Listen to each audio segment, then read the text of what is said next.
মনীষিকতা চ্যানেলে আপনাদের সকলকে স্বাগত জানাই। স্বাধীনতা দিবসে জাতীয় পতাকা তো তুলবেন, কিন্তু জানেন কি পতাকা ভাঁজ করার সঠিক নিয়ম? তাহলে অবশ্যই শেষ অবধি আজকের এই ভিডিওটি দেখবেন। ভারতের জাতীয় পতাকা কেবল কোনো রাষ্ট্রের পরিচিতি নয়, এর সঙ্গে জড়িয়ে রয়েছে দেশবাসীর অহংকার, আশা ও আকাঙ্ক্ষা। দেশের জন্য শহীদ হওয়া প্রতিটি ভারতবাসীর বলিদানের মর্যাদা জড়িয়ে রয়েছে জাতীয় পতাকার সঙ্গে। ভারতের বিশাল ভূখণ্ডের নানা জাতিকে এক সুতোয় বেঁধে রেখেছে এই জাতীয় পতাকা। কিন্তু এই যে আমরা জাতীয় পতাকা উত্তোলন করি, তারপর কি সেটা আমরা সঠিকভাবে রাখি?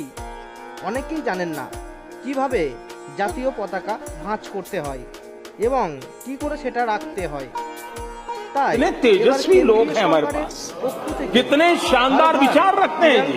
और कुछ लोग मनोरंजन भी करवाते हैं। যেখানে সেখানে হলো জাতীয় পতাকা ভাঁজ করার সঠিক পদ্ধতি।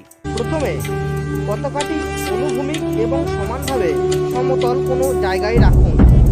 দ্বিতীয়ত, তারপর মাঝের সাদা ব্যান্ডের নিচে গেরুয়া এবং সবুজ অংশটিকে ভাঁজ করে ঢুকিয়ে দিন।